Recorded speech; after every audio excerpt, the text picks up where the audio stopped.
নমস্কার টেক প্রেমীরা। তো সবাই কেমন আছে এই গরমে? তো আশা করি ভালোই আছো। তো আজকে আমি একটা টপিক নিয়ে আলোচনা করব, যেটা হচ্ছে সিম কার্ড। সিম কার্ড হচ্ছে এমন একটা জিনিস যেটা সম্পর্কে আমরা যখন প্রথমে ভাবি তখন আমাদের মাথায় কী আসে, যে সিম কার্ড হচ্ছে একটা প্লাস্টিকের টুকরো যার মধ্যে একটা পাত লাগানো থাকে এবং যেটা আমরা আমাদের ফোনে ইনসার্ট করি এবং সেখান থেকে আমরা কল, ইন্টারনেট, এসএমএস এই সমস্ত কিছু ইউজ করতে পারি।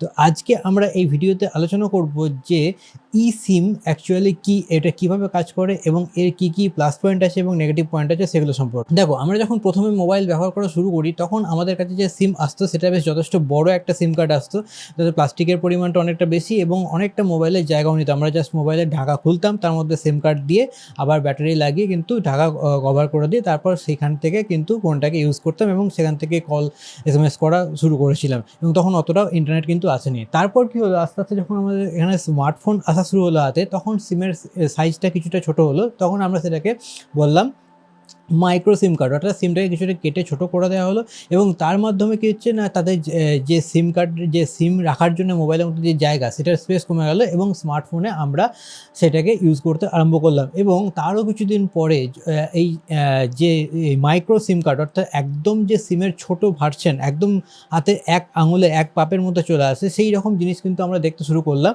এবং আমাদের এখন একার জামানায় যত স্মার্টফোন আমরা ইউজ করে থাকি, ইভেন আমরা যদি জিও ফোন ইত্যাদি ফোনগুলো ইউজ করে থাকি, সেখানেও কিন্তু আসে মাইক্রো সিম কার্ড। মোটামুটি আমরা ফিজিক্যাল সিমের এই তিনটে ভার্সন সম্পর্কে তো সবাই জানি, কিন্তু আমাদের কাছে এই মুহূর্তে আর একটা সিমের ভার্সন রয়েছে, যেটা কিন্তু ইন্ডিয়াতে জিও বলো, এয়ারটেল বলো বা ভোডাফোন বলো, সবাই কিন্তু প্রোভাইড করে থাকে। কিন্তু এখনও অতটা ইন্ডিয়াতে এটা পপুলার নয়, কিন্তু অন্যান্য কান্ট্রিতে এটা অনেকটাই পপুলার হয়ে গেছে। বিশেষ করে আমরা যদি ইউএসের কথা বলি, সেখানে যে সমস্ত আইফোনসগুলো আছে সেগুলো কিন্তু পুরোটাই সিম সাপোর্ট থাকে এবং সেই সিমের মাধ্যমে তোমরা কিন্তু একটাই ফোনের মধ্যে মাল্টিপল প্রোফাইল ক্রিয়েট করে মাল্টিপল নাম্বার কিন্তু চালাতে পারো। তো অ্যাকচুয়ালি সিম কি? দেখো, সিম হচ্ছে এই ফিজিক্যাল যে সিম রয়েছে তার একটা ডিজিটাল ভার্সন, বা আমরা যদি এটাকে বলি এমবেডেড সিম, ঠিক আছে? তো কী হচ্ছে না, তোমার যে ফোনের যে বোর্ড রয়েছে সেই বোর্ডেতেই যে মোবাইলের সিম কার্ডের যে ডেটাটা দেওয়া থাকে, তারই একটা ডিজিটাল ভার্সন, ডিজিটাল কপি তোমার ফোনের মধ্যে দেওয়া থাকছে। এবং তুমি যখন সেই ফোনের মাধ্যমে ফোনে আসছো এবং তারপর কী হচ্ছে, তুমি তোমার অপারেটরের সাথে যোগাযোগ করে যে কোনো, সেটা কিউআর কোড স্ক্যান করার মাধ্যমে হতে পারে বা সার্ভিস যে অপারেটর স্টোর আছে, জিও বা এয়ারটেল স্টোর বা ভোডাফোন স্টোর, সেখানে গিয়ে তুমি সেটাকে কিন্তু সিমে কনভার্ট করতে পারছো এবং তোমার যে নাম্বারটা সেটা কিন্তু তোমার মোবাইলে চলে আসছে। এবং তার জন্য তোমাকে কী হচ্ছে না, তোমাকে কোনো প্লাস্টিক সিম কার্ড কিন্তু তোমাকে ব্যবহার করতে হচ্ছে না। এই সিম কার্ডের একটা প্লাস পয়েন্ট কী হচ্ছে, ধরো তুমি আজকে কী হচ্ছে না, তোমার ফোনে সিম সাপোর্ট রয়েছে।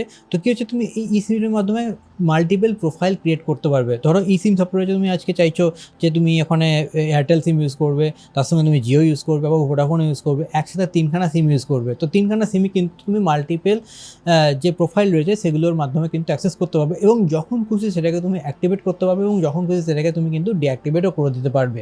ধরো তুমি আজকে একটা কান্ট্রি থেকে আরেকটা কান্ট্রিতে যাচ্ছ, ধরো আজকে তুমি ইন্ডিয়াতে রয়েছো, কালকে তুমি দুবাইয়ে গেলে, তো কী হচ্ছে না, তুমি দুবাইয়ে গিয়ে ফিজিক্যাল সিম কার্ড তুমি পারচেস করবে। তো অত ঝামেলায় না গিয়ে তোমার যে সিম সাপোর্ট যদি তোমার মোবাইল থাকে, সেখানে কিন্তু আমি ওখানকার সিম কার্ডকে তোমার এখানে চালু করে নিলে এবং তোমার যখন আবার ট্রিপ ক্লোজ হয়ে গেল, তুমি তখন সেটাকে আবার ডিঅ্যাক্টিভেট করে দিয়ে চলে এলে, সিম্পল একদম, ঠিক আছে? এছাড়া কী হচ্ছে, আরেকটা প্লাস পয়েন্ট হচ্ছে সিকিউরিটি।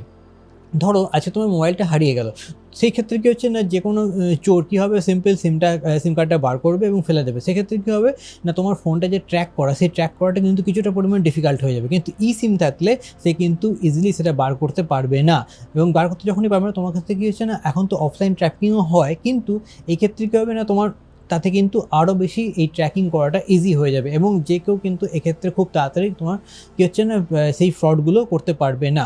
সিম কিন্তু শুধুমাত্র যে মোবাইলেই কাজ করে তা কিন্তু নয়, আমাদের দেখতে হয় যে সমস্ত স্মার্ট ওয়াচ আছে যেগুলো LTE সাপোর্ট করে, সেই সমস্ত স্মার্ট ওয়াচে এবং গাড়িতেও কিন্তু এখন সিমের সাপোর্ট চলে এসেছে। সেক্ষেত্রে কী হচ্ছে না, তুমি কিন্তু ওই প্রোফাইলের মাধ্যমে তোমার স্মার্ট ওয়াচটাকে তোমার মোবাইলের সাথে লিঙ্ক করে রাখতে, সেক্ষেত্রে তোমাকে কিন্তু আলাদা নাম্বারও ইউজ করতে পারবে না, একটা নাম্বারের মাধ্যমেই তুমি কিন্তু অটোমেটিক্যালি সেখানে লিঙ্ক করে তোমার স্মার্টফোনেও কিন্তু সেই কলিং, ইন্টারনেট বা SMS সব কিছুই কিন্তু ইউজ করতে পারবে। সেটা তুমি কী হচ্ছে না, তোমার যদি ফোন রয়েছে, সেই ফোনে যদি কাছে না থাকো, সেক্ষেত্রেও কিন্তু তুমি ইউজ করতে পারবে খুব ভালোভাবে।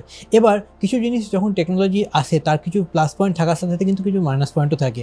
আমরা এবার দেখবো মাইনাস পয়েন্ট কী কী রয়েছে। যে সমস্ত স্মার্টফোন ম্যানুফ্যাকচারিং কোম্পানি আছে তারা কিন্তু যে সমস্ত সিমের সাপোর্ট দেয় সেগুলো কিন্তু প্রিমিয়াম ফোনের জন্য দেয়। আমরা যদি অ্যাপেলে দেখি, স্যামসাংয়ে দেখি বা গুগল পিক্সেলে দেখি, সেগুলো কিন্তু যে সমস্ত প্রিমিয়াম ফ্ল্যাগশিপ মডেলগুলো আছে সেগুলোতে সাপোর্ট থাকে। কেননা এই যে মডিউলটা বানাতে এক্সট্রা কস্টটা আছে, এবং সেই এক্সট্রা কস্টটা কি হচ্ছে ফ্ল্যাগশিপ ফোন ব্যবহারকারীদের জন্য যতটা মনে হবে ইজি ব্যাপার মনে হবে, যে আমরা যারা মিড রেঞ্জ ইউজ করি, ধরো 10-15 হাজার টাকার মধ্যে যে সমস্ত মোবাইলগুলো আসে, বা ম্যাক্সিমাম যদি 30,000 টাকা দামের মোবাইলের কথা বলি, সেক্ষেত্রে কিন্তু এখানে আমরা এখনও পর্যন্ত সিম সাপোর্টওয়ালা দেখতে পাই না। তার ক্ষেত্রে কী হচ্ছে না, ব্যবহারকারীর যে চাহিদা সেটাও পূর্ণ হচ্ছে না, এবং এই ক্ষেত্রে সিম কী হচ্ছে না, যখন একটা ওয়াইড রেঞ্জে আমরা সিম দেখতে পাবো সেইটাও কিন্তু আমরা দেখতে পাচ্ছি না। তো সেক্ষেত্রে ফ্ল্যাগশিপ মোবাইল ছাড়া এই মুহূর্তে এখনও পর্যন্ত কিন্তু আমরা দেখতে পাই না। ইন্ডিয়াতে কী হচ্ছে না, আমরা যদি আইফোনের দিকে দেখি সেক্ষেত্রে কিন্তু একটা ফিজিক্যাল সিম স্লট এবং তার সাথে কিন্তু সিম সাপোর্ট দুরকমই ভার্সন আমাদের কাছে পাওয়া যায়।